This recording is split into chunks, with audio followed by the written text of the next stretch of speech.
Hello everyone, welcome to the class. So, we are discussing about Ernest Renan's view. What is a nation? Dear students, this is very important according to the exam point of view, CBSE and RBSE. First of all, we would like to discuss about or let's learn about what is a nation. आपको कई बार exam में board में इस तरह का एक question पूछ लिया जाता है, पुट कर लिया जाता है कि नेशन क्या है, यानी राष्ट्र क्या है। सबसे बड़ी यहाँ पे हमारा जो टर्म है वो यही होती है कि राष्ट्र क्या है। आप राष्ट्र को डिफाइन कर सकते हैं, या फिर क्वेश्चन पुट कर लिया जाता है कि define a nation, what is a nation. तो अर्नेस्ट रेनन के विचार यहाँ पे थोड़े से अलग रहेंगे, और नेशन के बारे में जो हमारे विचार है या जो हम बेसिकली जो चीजें पढ़ते हैं उसके बारे में हम देखते हैं कि नेशन क्या है। नेशन किसी भी पर्सन या मान लो किसी भी व्यक्ति द्वारा अपने देश के प्रति जो डेडिकेशन है, डिवोशन है, लव है, उसको हम जब वो अच्छे तरीके से अपने देश के प्रति अपना डेडिकेट होता है, डेडिकेट होकर के काम करता है टुवार्ड्स द कंट्री, तो इसको हम नेशन बोलेंगे।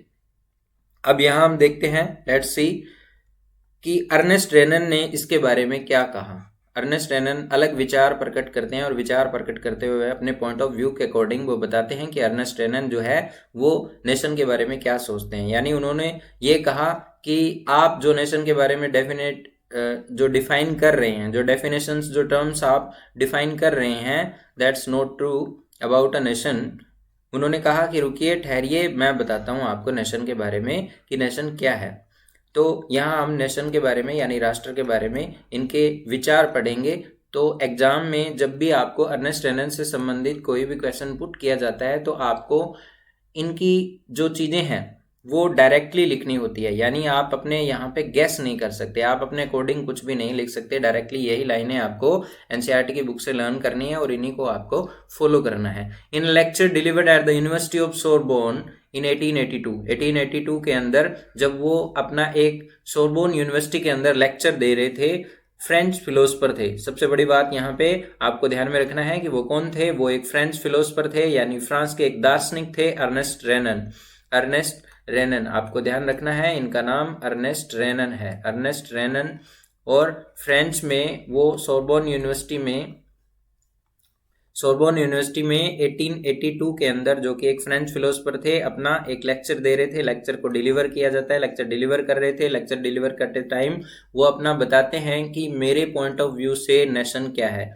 इनका टाइम पीरियड है कि 1823 के अंदर इनका जन्म हुआ, 1892 के अंदर इनकी डेथ हुई। Outline is understanding of what makes a nation. इन्होंने कहा कि एक नेशन क्या है, यानी एक राष्ट्र जो है वो कैसे बनता है, एक देश क्या होता है। The lecture was subsequently published as a famous essay, और बाद में इस लेक्चर को पब्लिश किया गया एक बहुत ही फेमस, एक प्रसिद्ध ऐसे के रूप में, एंटाइटल क्वेस्ट सी क्यून नेशन, यानी ये इसका टाइटल था, ये इसका नेम था, और ये बहुत ही फेमस रहा था। इसका मतलब होता है व्हाट इज ए नेशन। इन्होंने बताया कि ये राष्ट्र क्या है। In this essay Renan criticise the notion suggested by other that a nation is formed by a common language, race, religion और टेरिटरी। इस बात को, नोशन का मतलब होता है जो भी विचारधारा या मत आप जो सजेस्ट करते हैं, जो भी आपका सजेशंस हैं उनको, या दूसरों द्वारा मतलब आप जो सोचते हैं, मैं सोचता हूं, हम सोचते हैं, सारे लोग सोचते हैं, उस बात को अर्नेस्ट रेनन नहीं सोचते हैं। अपने इस ऐसे के अंदर वो बताते हैं कि मैं इन सभी चीजों की क्रिटिसिज्म करता हूं, आलोचना करता हूं, इनको क्रिटिसाइज करता हूं, और ये नेशन के बारे में जो भी आप नोशन बता रहे हैं ये सही नहीं है, ये कॉमन लैंग्वेज, रेस, रिलीजन और टेरिटरी का कारण नहीं है। इन्होंने बताया कि ठहरिए, रुकिए, मैं आपको बताता हूं कि ये क्या है। ये कहते हैं, यहाँ पे आपको देखो कोमा लगा हुआ, यहाँ से इनका as it is ditto word जो है वो स्टार्ट होते हैं, यहीं से आपका आंसर स्टार्ट होता है। जब भी आपको पूछा जाए कि अर्नेस्ट रेनन के नेशन के बारे में क्या व्यू थे, तो आपको यहाँ से अपना आंसर जो है वो लिखना स्टार्ट करना है। Nation is the culmination, culmination का मतलब होता है योग, जोड़ तोड़, of a long past of endeavours, जो भी एंडेवर्स हैं, जो भी मतलब बहुत लंबे समय की बात है, लॉन्ग पास्ट की बात है। आप अपने देश के बारे में सोच के देखिए, बहुत सारा पुराना सोचिए, पुराने आपके पूर्वज जो हैं वो कैसे थे, उनका सेक्रीफाइस क्या था, उनका एंडेवर, उनका साहस जो है वो कैसे था, और उनका डिवोशन कैसा था। ये आपको सोचना है। ए हीरोइक पास्ट, यानी एक बहुत ही हीरोइक टाइप का पास्ट जो है वो आपको देखना है, ग्रेट मैन, और वहां पे आपको क्या दिखाई देगा, बहुत सारे महान आदमी दिखाई देंगे, उनकी ग्लोरी, भव्यता, आपको अपने देश की भव्यता को देखिए, दैट्स द सोशल कैपिटल। और आप इसके अलावा क्या देखेंगे, सोशल कैपिटल को देखेंगे, upon which one base national idea, जिसके आधार पर एक राष्ट्र का आइडिया जो है वो टिका हुआ है। To have common glories in the past, हम देखते हैं कि पास्ट के अंदर हमारी ग्लोरीज जो है, भव्यताएं जो है वो बहुत ही कॉमन है। To have a common will in the present, और इसके अलावा हमारी विल जो है यानी इच्छा जो है वो प्रेजेंट में भी कॉमन है, यानी किसी आदमी ने देश के बारे में पहले भी अच्छा सोचा था, उसका डिवोशन था, उसका एंडेवर था, किसी देश की ग्लोरी पहले भी थी, किसी देश की ग्लोरी अब भी है। तो हम देखते हैं कि पास्ट में भी ये था और प्रेजेंट में भी ये है।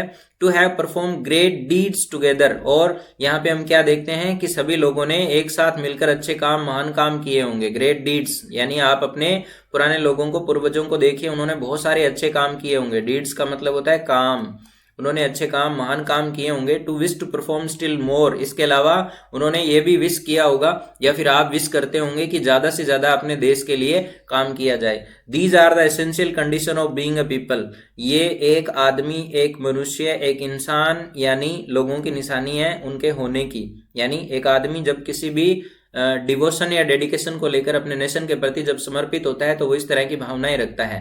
Nation is there for a large scale solidarity, यानी सोवियतता, जो आपका यहाँ पे सोलिडरिटी की बात की गई है, आपको ये वर्ड जो है वो बहुत ही ध्यान में रखना है। Its existence is a daily plebiscite, यानी इसका होना, सोलिडरिटी का होना, देश का होना, देश की एकता होना, देश का संगठित होना, यहाँ पे हम ये समझ सकते हैं कि ये क्यों होता है। ये इसलिए होता है क्योंकि यहाँ के लोग जो हैं वो डेली प्लेबिसाइट करते हैं। डेली प्लेबिसाइट करने का मतलब क्या होता है कि लोग यहाँ पे रोजाना इस बात को सोचते हैं कि उनका देश उनके लिए बना है। कैसे बना है, उनकी चॉइस जो है वो अपनी गवर्नमेंट के लिए, यानी उनकी चॉइस के अकॉर्डिंग सब काम किया जाता है। प्लेबिसाइट आपका बहुत इंपॉर्टेंट टर्म है, कई बार इसके टर्म के संबंधित क्वेश्चन भी आपसे पुट कर लिया जाता है। तो की टर्म में आपका प्लेबिसाइट का वर्ड दिया हुआ है, उसको आप ध्यान से समझेंगे। तो ये चॉइस होती है लोगों की।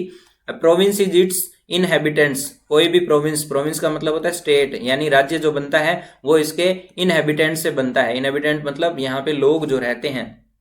If anyone has the right to be consulted, अगर किसी आदमी को, किसी इंसान को अधिकार है कि वो कंसल्ट करे, कुछ भी कंसल्ट करे, इट इज द इनहेबिटेंट, तो वो जो कुछ भी कंसल्ट किया जाएगा, यानी जो कुछ भी यहाँ इनके बीच में चर्चा की जाएगी वो यहाँ के लोग ही करेंगे। यानी देश के प्रति जो किसी भी तरह की कोई चर्चा की जाती है, अच्छी बात, बुरी बात, जो भी देश में घटना होती है उसके बारे में चर्चा करने का अधिकार जो है वो उसके लोगों को रहेगा।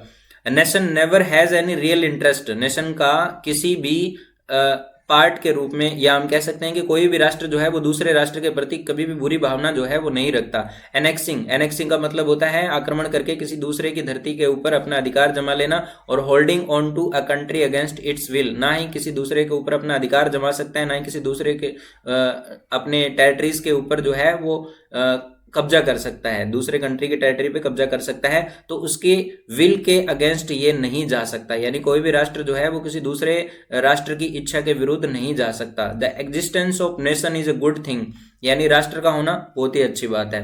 ए नेसेसिटी इवन, और इसकी जरूरत भी है। There existence is a guarantee of liberty, उनका होना इस बात की गारंटी है। किस बात की गारंटी? स्वतंत्रता की गारंटी है। यानी राष्ट्र होगा तो हम कह सकते हैं कि स्वतंत्रता भी होगी। Which would be lost if the world had only one law and only one master, और ये स्वतंत्रता की गारंटी कब खत्म हो जाएगी? जब पूरे संसार का एक ही मालिक होगा, ओनली वन मास्टर, और पूरे संसार में एक ही कानून होगा। यानी मोनार्कियल रूल की बात कर रहा है। अगर मोनार्कियल रूल होगा और एक ही कानून होगा, एक ही कानून व्यवस्था होगी और एक ही राजा होगा, तो सब कुछ जो है वो खत्म हो जाएगा और फिर नेशन जो है वो नहीं रहेगा। तो इस प्रकार से हम देख सकते हैं। ये आपका की टर्म है plebiscite, a direct vote by which all the people of a region are asked to accept or reject a proposal. यहाँ पे लोगों को, यहाँ पे हम कह सकते हैं कि निर्णायक वोट देने का अधिकार रहता है।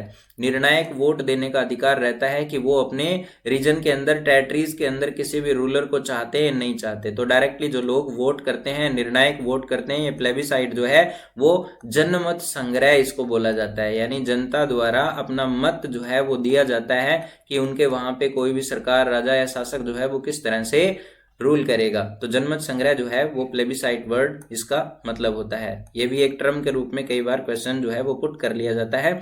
सो आप इसके साथ अर्नेस्ट रेनन के व्यू के साथ में प्लेबिसाइट वर्ड को भी ध्यान से देखेंगे। Okay, thank you, take care.